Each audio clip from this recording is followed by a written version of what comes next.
The Mom View is sponsored by the Herzog Foundation, and this is going to be a great show. Only 58% of American millennials and 41% of Gen Z say that they're either extremely or very proud to be an American. Is it any wonder when courses like the one in Minneapolis features content saying that capitalism leads to slavery, genocide, or white supremacy? Of course. Well, today we're talking about how to restore patriotism and ridding our schools of activist curriculum. Stay with us.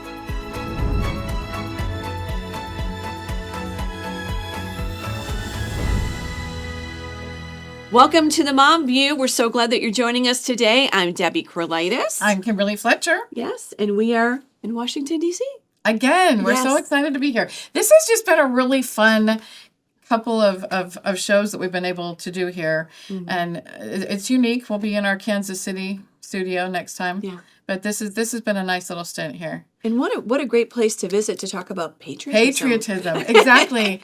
So our family came and we lived in Fredericksburg, just an hour south of D.C. for about 4 years. And we came and visited all of these memorials and monuments when we were there, and just hearing the stories, and it was just amazing. I was able to share that with my children, and it just makes me wonder. So I know why I am a patriot, have this patriotic spirit, but what brewed it in you? And I guess it's too, we were just talking about that. Nothing singular ever happened to me.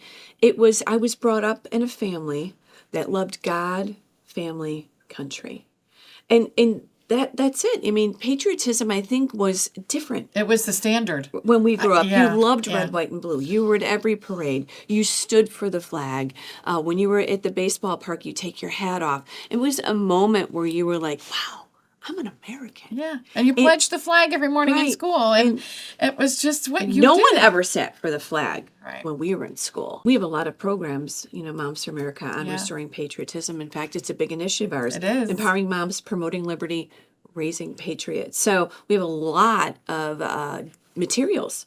We have all kinds of things on our website, from Liberty trips to our Patriot packs. I mean, we want to help moms provide that material. One, you don't need our material to do it because America is great and you live that out in your home, but we do have some really great things, books and resources that would help you raise patriotic, faith-filled children. Stories are powerful.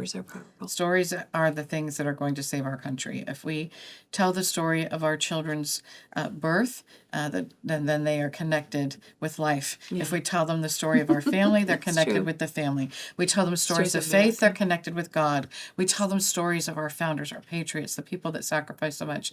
They're connected to their country. And that's the powerful options we have as moms, or objective, I should say, or mission to instill those principles in our kids. And they love stories. Kids love to hear stories. Really, adults love to hear stories. Yeah. So we have a lot of stories on our website and our resources that we can share. If you don't think you can find them in your library, you'll find them at Moms for America. Yeah. All right, well, coming up, we're going to be talking about the 250th birthday of our country and why it is so important to teach American history to our kids. Stay with us. We'll be right back. Hello, I'm Josh Mann, Managing Editor of The Lion. The Lion is an initiative of the Herzog Foundation, and we publish articles covering a wide range of issues facing American families and culture, especially related to the education of children. In covering these topics, we also touch on aspects of parenting, family life, faith, government, and other relevant cultural topics. We publish news stories every day, aiming to produce timely, critical, must-read news articles and resources for families, educators, and leaders. Read the latest in education and cultural news at readlion.com. We also offer easy-to-digest daily and weekly email newsletters. Subscribe today at readlion.com/subscribe.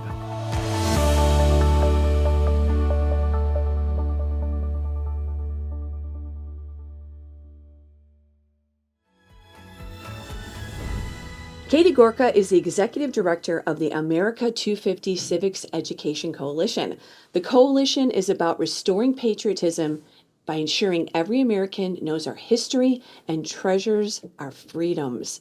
Welcome, Katie, to the Mom View. So happy to be I here. know Kimberly and I, we just always adore you and everything that you're doing, and you're such a champion for freedom. Oh, thank you. I feel the same way about you guys. I still remember sitting with you for the first time. I can't remember what restaurant it was, but yeah. on DuPont Circle. Yep. And I think it was 2020 or 2021. And I was very new to the whole parents movement, which was actually just starting really at that time, although you'd been in it for a long time already. Yeah. But you were such an inspiration. So I'm so happy. I feel like we kind of come full circle. It's really fun. It was so good because I got a phone call from Seb's producer the next day and said, Seb said Katie said get you on the show. Oh, I forgot about that. That's right. That's right. Yeah. So I'm like, okay, I must have done something right. But it's just been great to know you, and I've been so impressed watching you from afar. And when the opportunity we get to hang out together, that's always a treat. Yeah. Well, that's super what fun. happened too. We were coming to Washington, D.C., and we said we've got to get Katie on the show to talk about the initiative that you are doing. Executive Director of the coalition, the America 250 Civics Education Coalition, which Moms for America is a partner in, and we were there when you released this. So excited to hear about this. Can you give us like a introductory to what exactly that is and why it's so important? Yes. Okay. So this is happening because of President Trump, right? We watched history and civics in our schools really get decimated for the last couple of decades. And of course, from 2020 to 2024, it nosedived. I mean, we literally had statues being torn down, our history being destroyed. So one of the first things President Trump did when he came into office, he signed an executive order to get DEI out of the schools, which was great. And then the other piece of this, so there's two other sides to this. One is the fact that he is working very hard to return education to the states, which is where it belongs, which is where the Constitution puts it. And the other thing is the fact that this is America's 250th birthday. So President Trump saw this as a real opportunity. He wanted America's 250th to be an opportunity to both unify the country, but also to really teach people to love the country again. We've got to have that. We've got to restore patriotism. And I don't even know how patriotism became a dirty word, but it did, which is ridiculous. So this coalition is really, it actually comes out of the Department of Education.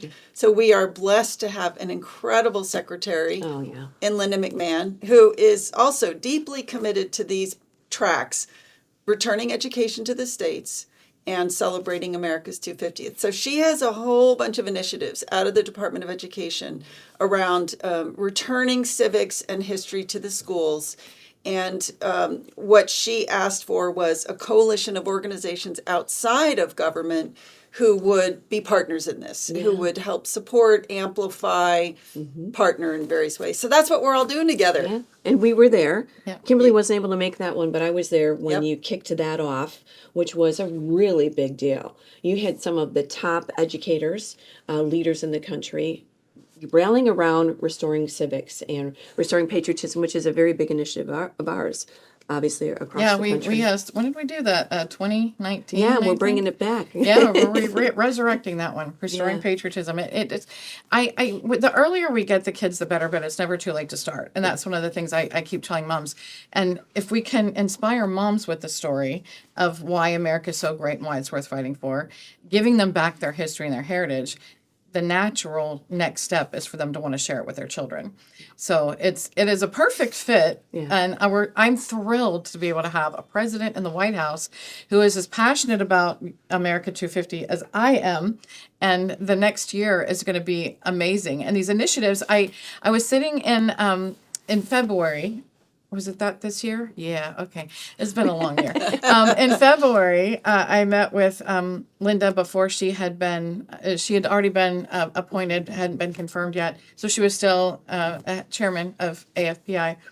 And I was talking to her about, how I wanted all of these things to happen and that America 250 was so important. And I said, the president has already, sent out all of these. I swear it was like 5 days after he was in office, he sent out this document to all of the cabinet members and said, "Submit your 250 plan." Yeah. And Linda's like looks at her chief of staff and said, did we get Okay. one of those? And I was like, yeah, you all did. And you could see her eyes light up. She's like, I want to be a part of that. So she's come up with some really great ideas that make the Department of Education is going away, and we're very excited about that. But that make what is there actually a value to the country. How did it end up that, Katie, would you be the director of this? Oh, well, so I know it was weird that I actually got into this whole movement because I actually spent most of my career dealing with post-communism. I lived and worked in Central and Eastern Europe for 18 years and dealing with the threat of terrorism. But I served in the first Trump administration at the Department of Homeland Security working on that.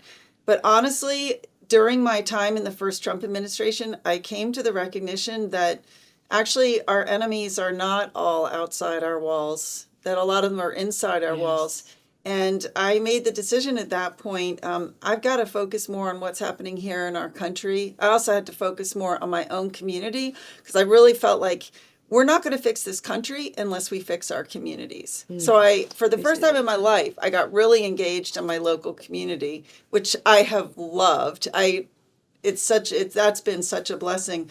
But then I ended up going to the Heritage Foundation and got sort of engaged in the whole kind of real birth of the parent movement back in 2020. So I did that for a few years, went off and wrote a book called Next Gen Marxism, What It Is and How to Combat It. And I actually was outside of DC, not working, and Sebastian found out from talking to Brooke Rollins, our great Secretary of Agriculture, who with Linda was one of the co-founders of America First Policy Institute, that they had this big initiative and they were looking for somebody to run it. And I was like, oh yes, because I love American history. And I will say this, I don't usually say this, but both my mom's family and my father's family came here in the early 1600s. And I've done a lot of studying of American history through the lens of family. But I'm also married to a first generation American. So I feel like I see both perspectives. My kids were actually born and raised in a foreign country. But so I see the ways that America's history can be owned and loved by everyone. And I just love that I get to work on that. You are married to Dr. Sebastian Gorka. Yes, I am. Just in case anybody's wondering, it is that Gorka. Yes. Yeah. So the reason why I think this is so important is because we can complain about the things that are not going right, but we need to offer an alternative of something that is good. So all the moms that were going out and complaining about the curriculum is bad, we needed a replacement. Yeah. Okay, what can be the counter to that? So some of the things, obviously 1619 Project, the CRT, the DEI, all of these things that are counterproductive to raising good, strong children, citizens of the country. So what programs in let's talk about that. 1776, this project, are you guys promoting to help counter that? Let's hear about it. Well, let me say this, first of all, because I think individuals and individual parents often say, what can I do against my entire school system, which embraces a particular curriculum? But I think there's a lot. I think this is the lesson that we have all learned, right? And this is kind of the fight that we're committed to. There is so much that individuals can do. So, I mean, some of the simpler ones that I really love, there are movements around the country to make sure there is a flag in every classroom. Like how simple is that? And there's a group called Flag that helps work on that. I love that. So this is a part of the coalition. Yep, they're a member of the coalition. So there are such a wide range of initiatives that people are embarking on to make this work. So getting flags back into classrooms, getting students back to saying the Pledge of Allegiance at the beginning of class. The fact that you even have to say that, I mean, that was the whole entire time I was growing up. Everything seemed to reinforce the values that were in the home, and the Pledge of Allegiance was one of those things. And I was always patriotic. Because you're pledging the flag, the 4th of July, that even those simple things have been lost to our next generation. Yeah, they sure have. and not lost, but deliberately destroyed. That's That's what's so. You're absolutely yeah, right. Yeah, and and we need to push back. And I'll tell you another one. And Tell us, because there's a lot on here. I want to make sure we get through this. We don't have too much more time with you. So Okay, tell I'll be us quick, but- exactly what we can look for as moms and plug into, because we're going to be doing this with Moms for America. Yeah, so I think another super, super important, invaluable role for moms is actually look at what your kids are being taught. So this is one of the things that's actually very hard to do as an external organization, because a lot of schools don't use textbooks anymore that Right. the kids actually bring home. Which is a tragedy. It is terrible. So I think for moms to make sure they know what their kids are being taught. And if you see something you don't like, expose it. And the good news is there's a great organization. I think you're going to be talking to the head of it, Nicole Neily. It used to be Parents Defending Education. It's now Defending Education. They do a fabulous job of exposing bad content. You can send anything you find to them and they will run with it. And then there's a whole world of positive content that's being created. So What would that look like? So positive context. So that's something that we're going to incorporate in the schools across the country. yeah, so for example, another great initiative of one of our coalition members is to have a resolution by school boards or local legislatures to have schools commit a week to celebrating America's 250th. So like probably toward the end of the school year, May, make sure your school is going to celebrate America's 250th, and then getting your hands on good content. And there is so much good patriotic content out there. So Yeah, the thing has never been content; it's distribution. Right. And so organizations like ours become the distribution source, and moms become the great distributors within their own community. So tell me about the Trail to Independence tour. Oh yes, okay. This is something that Secretary McMahon is doing. Yes. She is going to be going to a number of states. The tour itself is going to go to all 50 states. That's incredible. She won't be able to do all 50 herself, but senior figures will be going, and it's really just in each state they'll be going into one school, but it'll just be a way to sort of help carry the message into every state, looking at what that state contributed to the union. So I think that's really exciting. That is Yeah. going to be great. It's such a great, I mean, when we think about our 250th anniversary, the potential, I mean, we have a lot going on for Moms for America with this, but the potential to restore patriotism it's like a silver platter for all of totally. us to rally around. Yeah. And do you think that this will catapult us and change the way our culture is right now? I think people are going to really see the problems that we have and appreciate the opportunities to celebrate America's greatness. I think you're absolutely right. And I agree with you. Like it is a miracle actually that President Trump is our president Absolutely. while we are celebrating our 250th. And I'll tell you something that I learned. You think which that was ordained? I'll tell you was a something miracle? that I learned that really underscores the importance of that is that under the Biden administration, had they stayed in or had Kamala come in, the instruction was, we are not going to celebrate the 250th, we are merely going to commemorate. And if you think that I'm joking about this, New York State just celebrated their 400th anniversary. No celebration, no nothing. California, their 175th, no celebration. Oh my So it's like the left has really taken the view that our history is not to be celebrated. And that's what we are pushing back against. It is to be celebrated. But if we're bringing the light, and that's what I like, you can't fight darkness with darkness. It never wins. But we don't want to play in the darkness. We want to be the light. So if one of the things that is part of this program, this incredible network, the 1776 award, Presidential 1776 award. I love that. So tell us a little bit about that. Yeah, the civics. So this is like a civics B for 9th through 12th graders, which is going to be great because it's going to be all over the nation. And actually, this should be coming out any minute because it's been on Our hold. moms are going to love this. It's been on hold because of the shutdown, so they couldn't go out with it. But I think imminently we will hear about it. for the whole country, there are going to be sort of local, regional level competitions. But what's really fun about it is the finals will be at the Kennedy Center. Oh my gosh, I that's awesome! And the prizes are extraordinary. So first prize is $150,000 in scholarship money toward college. Second is $75,000, and third is $25,000. So I think that'll be a great incentive to get kids really engaging with the history. Oh, that is such Absolutely. a great, so much good things to look forward to.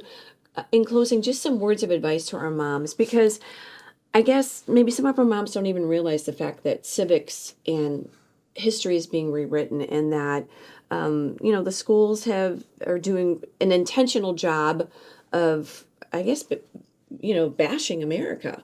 They don't come out and say that, but they surely work it in. And some things for them to do as we look forward to celebrating America. Yeah, I mean, I think it's really important that people not be gaslit, particularly around some of the darker episodes of our history. Yes, we had the curse of slavery, but yes, we overcame it. So let's be proud of that. Let's not wallow and say our history is not worth celebrating because we had slavery. No, we overcame. And I think, I just think it has never been more important than now to celebrate the extraordinary gift that the United States is to the world. Amen. Really, we have been the beacon of freedom, of safety, of stability, of prosperity. We set an example for so many countries. And unfortunately, the teachers' unions, a lot of what's going into the schools is corrupting that image. And we as moms, we need to fight back. We are the front line. 100% we are the front line. And we can fight back. I'm all for that. Katie, thank you for joining us. Thank you for AFPI, the initiative, Secretary McMahon, the whole gang is doing such a great job making sure that America is celebrated. So we're excited to be a partner of that. Alrighty, well, coming up, our next guest says that when it comes to education, just because President Trump is in office, we cannot put out a mission accomplished sign. There's still a lot of work that needs to be done. She's going to join us next. Don't go away. America is under attack. Our families are being crushed under the politics of a radical agenda. But moms have had enough. We are standing up and we are fighting back. This is our battle. This battle is every bit as important as the Revolutionary War because we fight for the same thing. Moms for America is a national movement of moms reclaiming our culture for truth, family, freedom, and the Constitution. I think Moms for America is exactly on track and is doing the right thing for the future of our country and our children. Like Moms for America is going at the heart of the issue. But I am honored to join Moms for America today as we speak out against the horrific mandates. With a national network of over 500,000 mothers, Moms for America is one of the fastest growing movements of women in the country. Well, the most dangerous place in all of nature is between a mama bear and her baby cub. We are the change. No matter what, no matter where, and no matter how difficult the obstacles are that are facing us and our families, we will not give up and we will not give in. So if not now, then when? If not you, then who? Welcome to the Momland Revolution!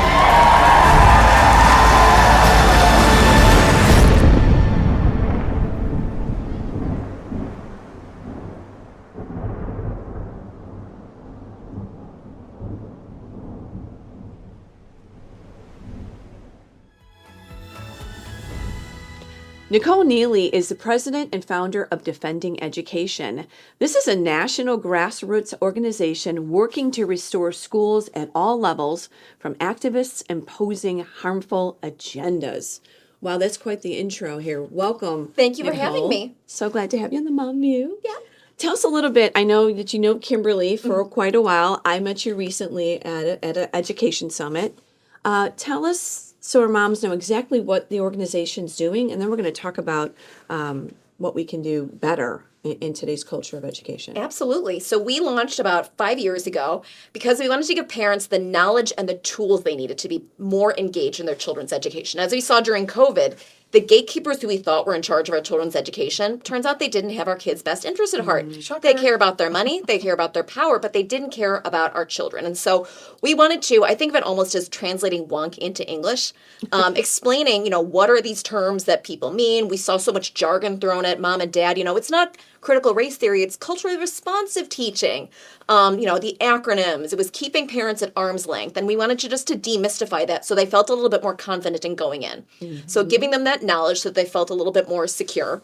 I love that. Exposing the garbage that we see taking place in schools, some of which is behind closed doors. And then actually when we get incident reports, we have people who send us tips. We love to file public records requests. We then put it up and publicize it because we want people to know just because you live in a red state, just because you send your child to a private school, doesn't mean you're safe. This is more than just a California and a New York problem. It sure is. And then beyond that, we wanted to teach people how to get involved. And everybody clearly has a different sort of level of a risk tolerance. Some people, they'll send us something and say, I can't have this attached to me, I'll lose my job. And we always tell people, look, we'll be the bad guys. We'll be the ones who expose it. But there are so many different things you can do. You can just go ask some questions of your teacher. Here are some basic questions, so you don't go in guns blazing and sound like you're a QAnon, activist. But then also beyond that, here's how you write a letter to the editor. Here's how you can file a civil rights complaint at the state or local level.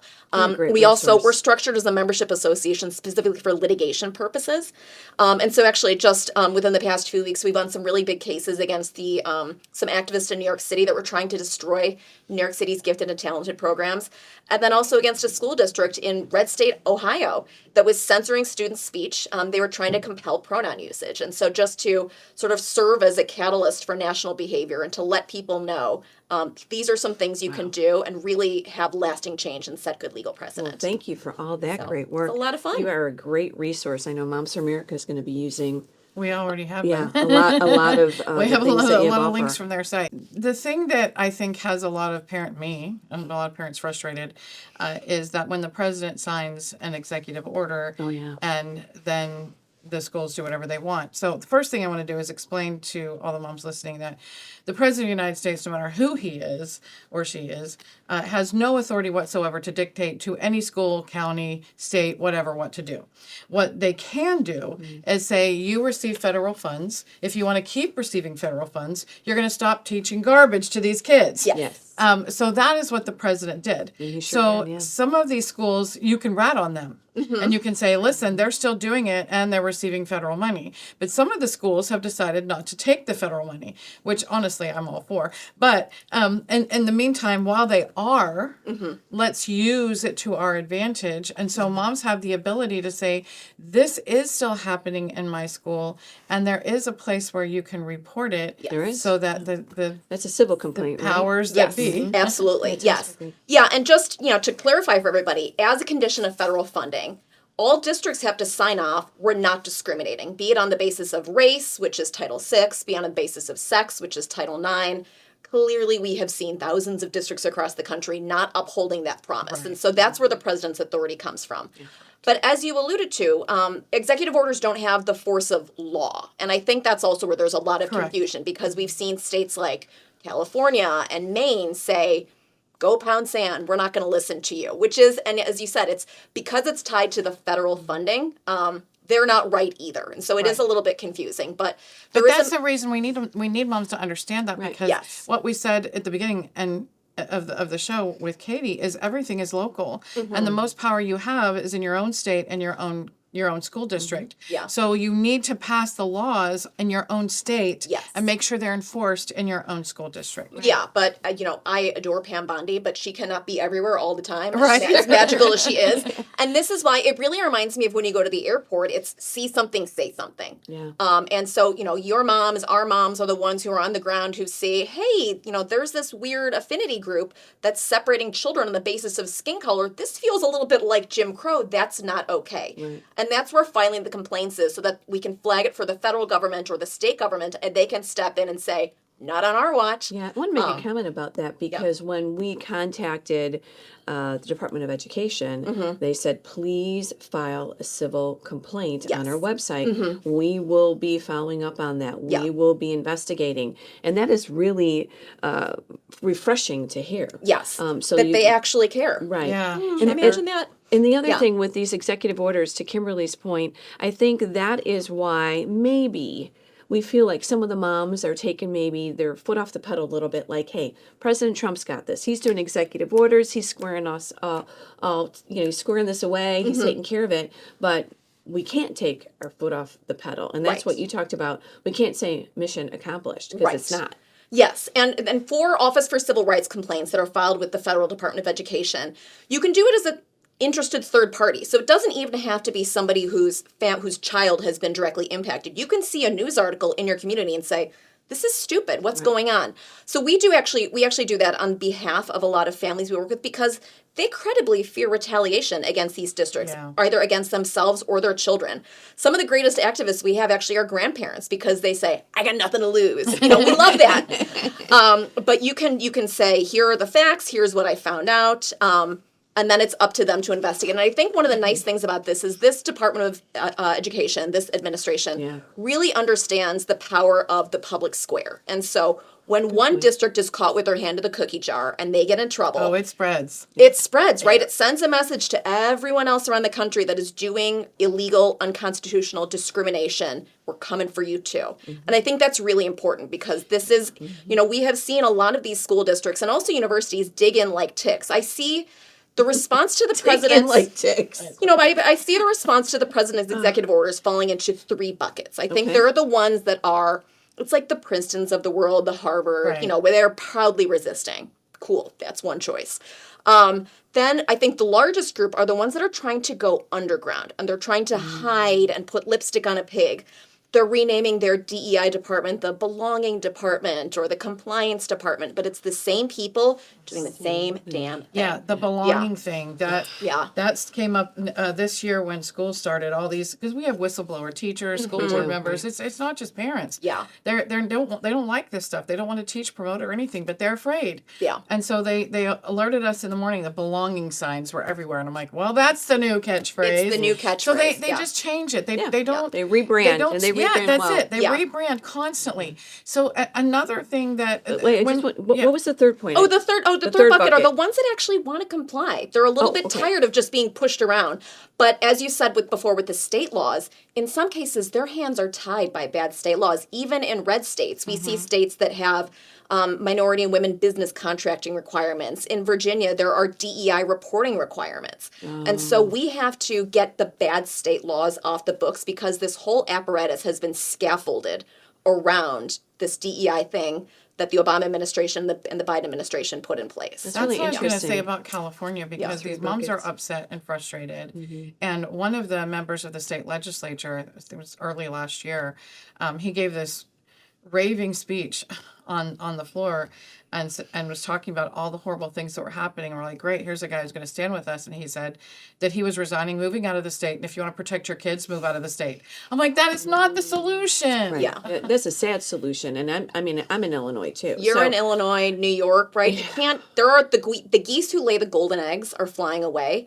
And it just leaves people who are defenseless and powerless, and they are at the mercy of people like Pritzker and Newsom, and we can't leave them. We don't leave men on the field. Yeah, right. and it is. I love that. Don't leave men on the field. Women on the field. And it's devastating for those that that live. You live in the land of the free. You're in Branson. Yeah. But I chose that on I know you did, but it is. It's hard. People say, "Why don't you just move?" Well, I've got my family. I've got my community. I've got my church. I've got my whole life has been here. I mean, people in California. This is a family farm that's been in our family for 5 generations. I can't just leave that. Yeah. And your heart breaks for them. And that's why I think it's so important that we all remain involved in public education. We support homeschooling and private schools, but we can't abandon the public schools, because at the end of the day, our children have to work alongside people that are stuck in that system, marry people that have gone through that system. Those people vote.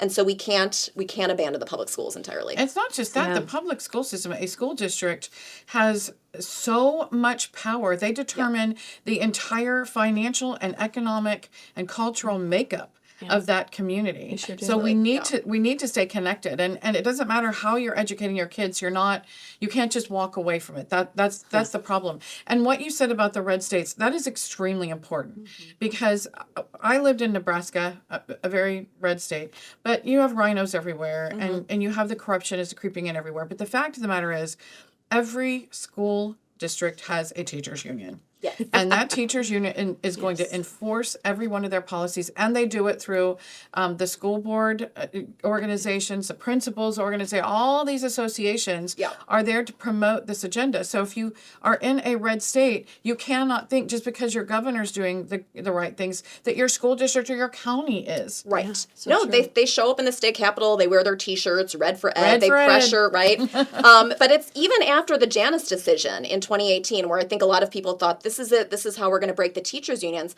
The union leadership just made a very conscious decision, as you said, we're going to run school board candidates, and they're going to ratify these agreements with these insane provisions that give them unfettered power and huge amounts of money and no accountability. Yeah, There's and one so thing many I with would these like the teachers. states some of these states to pass, and that is that the hopping. So you've got teachers in one school district who they'll run for school board in another school district and vice versa. And so you basically have all these teachers who are embedded in the teachers unions running and filling the seats for the school board. I'd like to talk about that too, because teachers really have become activists. And I think that is still something that our moms are dealing with. Yeah. They don't. No one wants to know that their teacher is an activist for left or progressive And how do you ideals. know whether or not? And so I'd like you to talk to that, because again, these are moms. We have a wide variety of moms that are listening today, and they may not know some of this. So as far as what we need to be looking for in our schools with our teachers, certain messaging, certain words.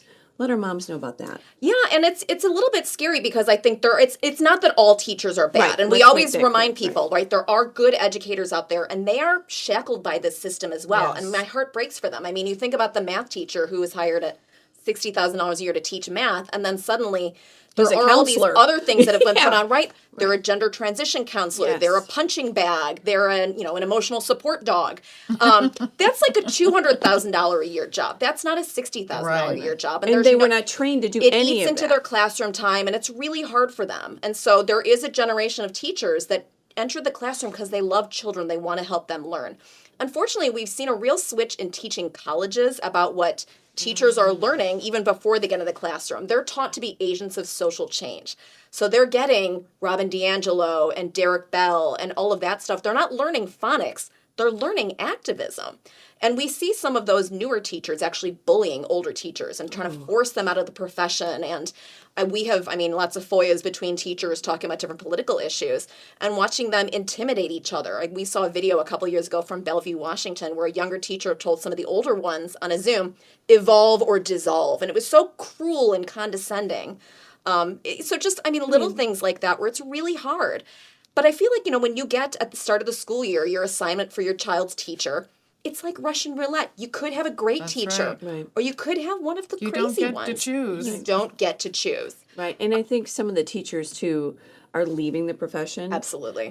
Disheartened by the profession. Yeah. And, they don't want to give up on it either, because this is a passion for them. And they know that union leadership will treat some pigs better than others, right? That they will support a teacher that led a walkout, but they will not support a teacher who says, I don't want to transition a child behind mom and dad's back. And so their dues are being deducted, but it's not actually supporting them or helping them. And so it's a really difficult position. Yeah. But I think, what we always tell people is get to know your teacher early in the school year, right? If you go in and you are an involved parent, it's laying out a marker. It's saying, I'm going to be here. I'm going to be looking at the assignments, and so it's sort of putting them on notice. It's not adversarial necessarily, but just, if I have questions, I'm going to be here. I'm going to be involved. And it makes them think twice, I think, about pulling curriculum off of the SPLC, the Southern Poverty Law Center's teaching tolerance curriculum that they provide and put into all these classrooms.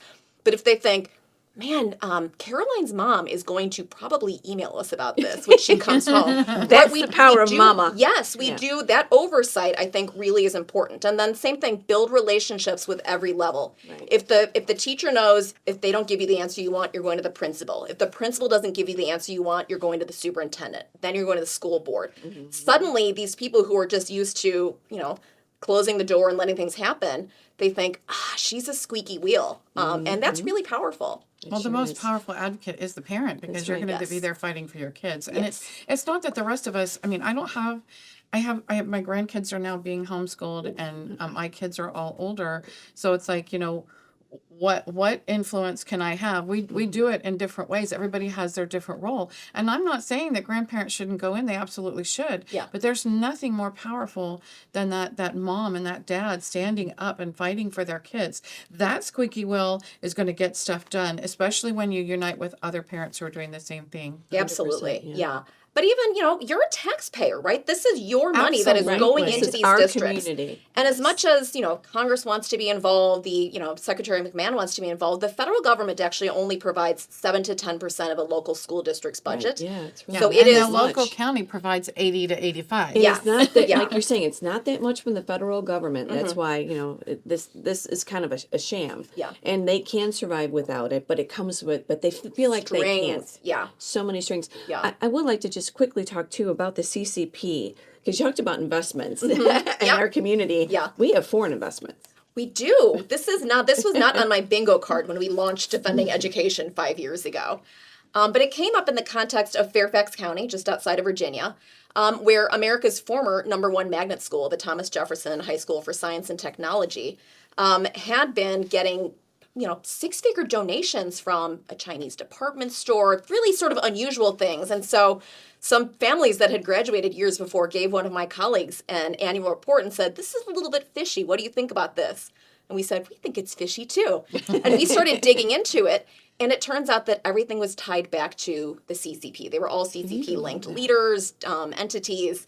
And we thought, this is very weird. And in talking to former school board members, they said, oh, yeah, they would come in and in exchange for the donations, they were able to, quote, look under the hood. They had access to floor plans, lesson plans, student research projects. The Communist Party, Chinese Communist Party, has access to all of our children's... All of these things that were, it's district intellectual property used and developed and built with taxpayer dollars, which was very strange to us. And so we thought, well, this is weird. And, what are they doing with this? It turns out that some of these investors turned around and then they created a network of schools in China called the Thomas Schools, using the same logo even, that also do terrific STEM things. And in the successive years, we've seen, I say the former #1 magnet school in America because it has tumbled in the rankings because they injected so much equity into the process, into admissions and everything else, that it's not the best school anymore. And so now this school can't compete against its international adversaries, which we found heartbreaking. Wow. Yeah. But then also we thought, well, if it's happening here, is it happening in other places? Right. And we found about 143 schools across the country over a period of about a decade that had also been tied to receiving curriculum, receiving free curriculum, free teachers, free materials. Wow. And in some cases, some of them were actually located very close to U.S. military bases. And as someone who's, my brother fought in the Army, he's buried at Arlington, I think. My husband's a veteran. What on earth is going on? And so it's our openness and our trusting, has been weaponized against us. And that to me is really scary. Well, they package it in such a positive way, but then when you unravel it, right, like you did, Yeah, what are they learning? Certainly we want our children to learn about different cultures, different languages. This is great. But are they learning about Tiananmen, Tibet, Uyghur genocide? Or are they getting a very sanitized view of this? And not learning about America's history. Right. No, but Xi Jinping said he wants to bring 50,000 American students over to China for all expense-paid trips. I mean, that's winning hearts and minds, right? This is, you think about sort of the global Belt and Road Initiative. If students have this warm and fuzzy feeling, are they going to be skeptical about foreign entanglements in the future? Or are they going to be really open to throwing open the door and, taking all our ideas? I'd like to run those tours and take them to the places where the kids should see. Yeah. Right. You would do a great job of that. All right. Nicole, stay with us here. We're going to wrap. You're going to stay here for the wrap. Moms, we're going to be right back after this break. Talk a little bit more on some advice about education directly for you.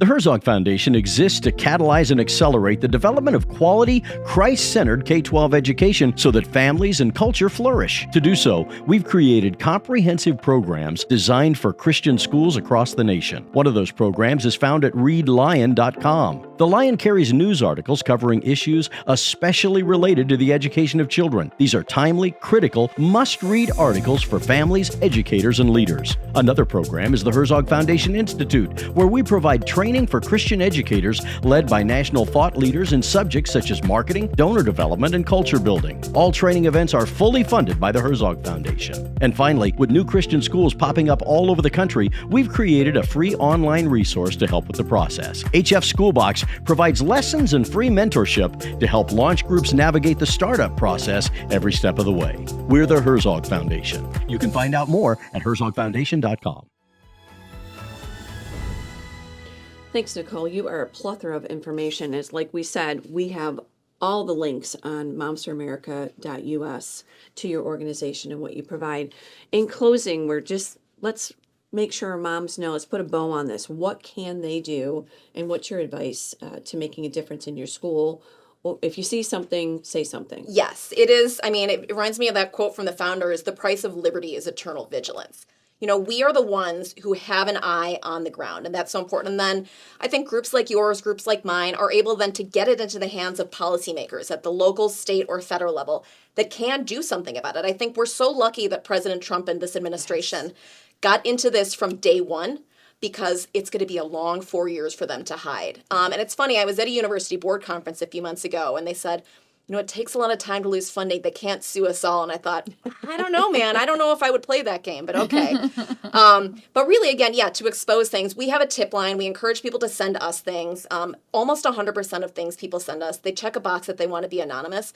So we love to file records requests so we can get the information without any fingerprints being on it. And then to expose it, to get it to the media, to get it to members. You do a lot in the media. Yes. And so that's been a lot of fun just to show what's going on.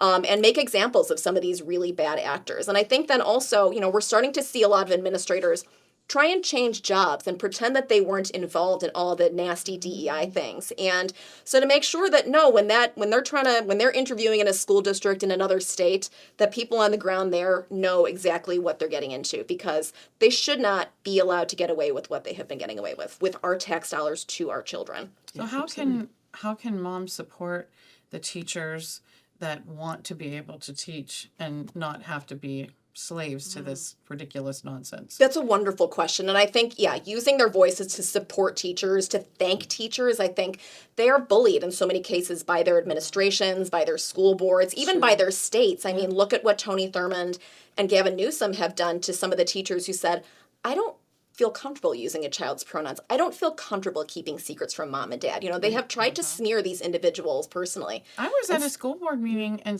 supposedly more, you know, conservative Southern California. I don't think any of it is.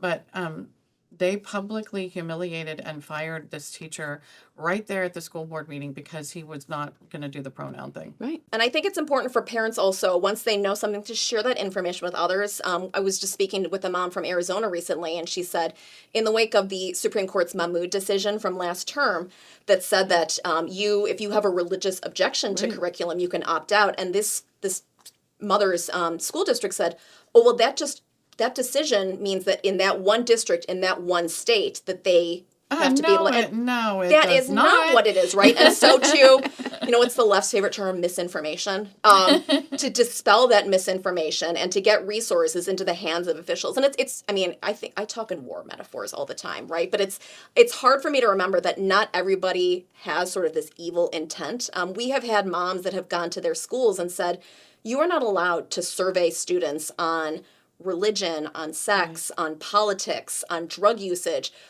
without parental notification because of a federal law called the Protection of People Rights Amendment, PPRA.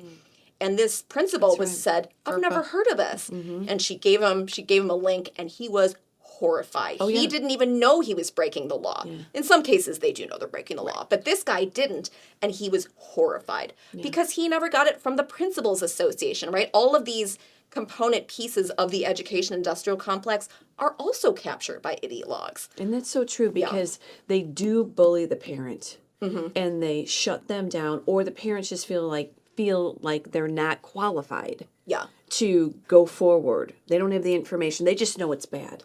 They just know they're not comfortable with this. They know something was done wrong. But your organization, our organization, really can help them lift them up and give them the strength that they need. Yes, and Kimberly, you made a great point. There is such strength in numbers, right? Yeah. There are so many people who feel this way, who are a little bit squeamish, who see the kids' homework assignment and think, I don't know if I like that. And so just to give them that confidence and to encourage people to bound together, I think is also really critical. They need to understand that if you're sitting there and you're thinking, okay, I don't like this, or I feel uncomfortable saying anything about it, so I don't know what to do, I'm just not going to say anything. The person beside you is thinking exactly the same thing. Absolutely. So do not assume that they're all going to attack you. Take the chance, because most of them are going to agree with you. No, and I think, when we started doing this in 2021, everybody thought the sky was going to collapse, right? That you would be canceled, right? And your kid would never be invited to a birthday party again. And I think what we have seen in the successive years is no, right? And that's why we got the election results we did in 2024, that there is a silent majority of people who are very uncomfortable. I mean, it is fascinating to me to watch the issue of bathrooms and sports be the issue. Like, that's the hill that the Democrats are going to die on when it's an 80-20 issue. There is. We keep hearing that. They're just making it easier They for us. lose on that. And for the people that were canceled, I think it made them stronger. Yes. And courage is contagious. Yeah. And so when we stand up moms, we make a difference, and we make a difference for others, exactly what you're saying. So thank you for everything that you're doing over there. We're so delighted to have you and so appreciate it. Any closing words for you, Kim? I think that I want to reiterate that you've got to molecule together in your own community. Understand that it is your local community where you have the greatest power. That's where you have the greatest oppression. That's where you can fight back.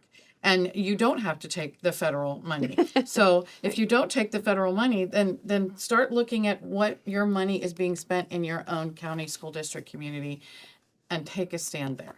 It's your own backyard. That's it. Your website again, please? It is defendinged.org, and we're also on all the social media things. All right. Well, thank you, Nicole. Thank you. And thank you to our moms. We had such a great time here today. Again, check out the Mom View. Share this show. Share us on share, subscribe, the whole thing, the whole gamut on the Mom View. And it's The Real Mom View on X and Instagram. And our website is themomview.com. Thank you for joining us. Kimberly and I, we just love having you here. And thanks, Nicole. Thank you to Katie Gorka, too. It was a great day today. Yeah.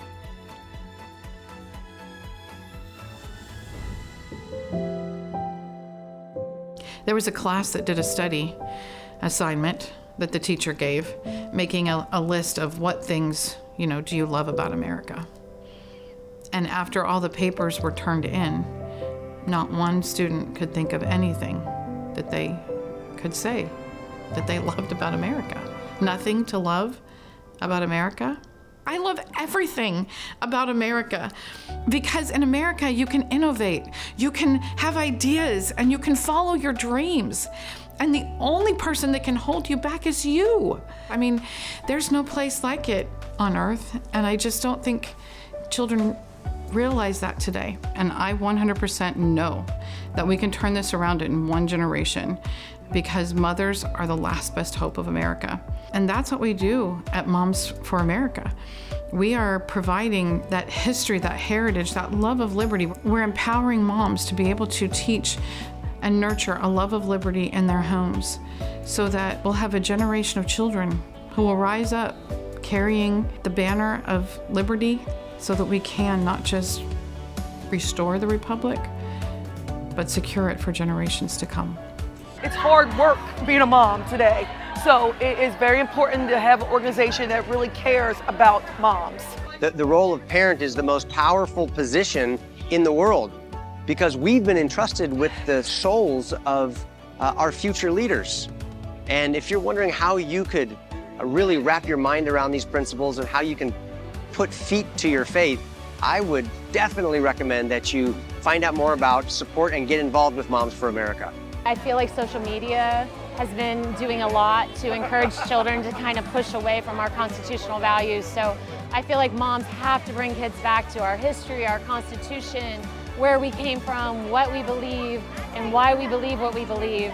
So it's such an important mission. Moms have the biggest impact and influence on our society, because they have the biggest impact and influence on our children, which is the next generation.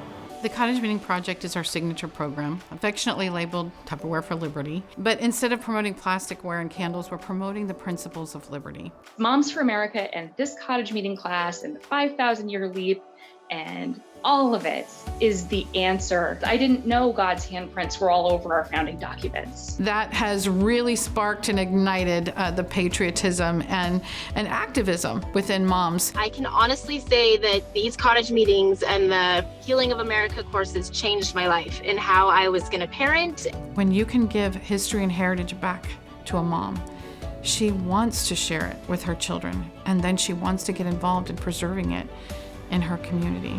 I honestly believe it's our children that are going to make the biggest difference. And if they don't know these things, how will they be able to make that difference? The role that moms have always played in moments where America was on fragile footing is they've always been the guardians of the nation. I think Moms for America is going to be one of the most important efforts in this country coming in the next couple of years. What I love about what Kimberly's doing and what Moms for America is doing is it's playing offense. Moms for America is going at the heart of the issue. It's the moms that are the ones that are going to be rising up to save this beautiful nation. We are in a war. They are coming after our children. They're coming after families, our freedoms, everything that we hold dear. They're doing it in the schools. They're doing it in culture. They're doing it in video games. Every aspect of our society, everything that used to support us as parents is now going against us. And I am not going to allow any of my children or grandchildren to be a casualty in this war. And I want to reach as many mothers as possible so that they can make sure that their children and their grandchildren are not casualties of this war. God wins in the end, but I'm planning on winning a whole lot of battles in between now and then. Moms for America showed up at a time I was crying day and night, very scared of losing my children to a system where I was feeling helpless. I felt like an eagle with broken wings, but Moms for America clipped my wings back, educated me, gave me the boldness that I face in San Francisco today.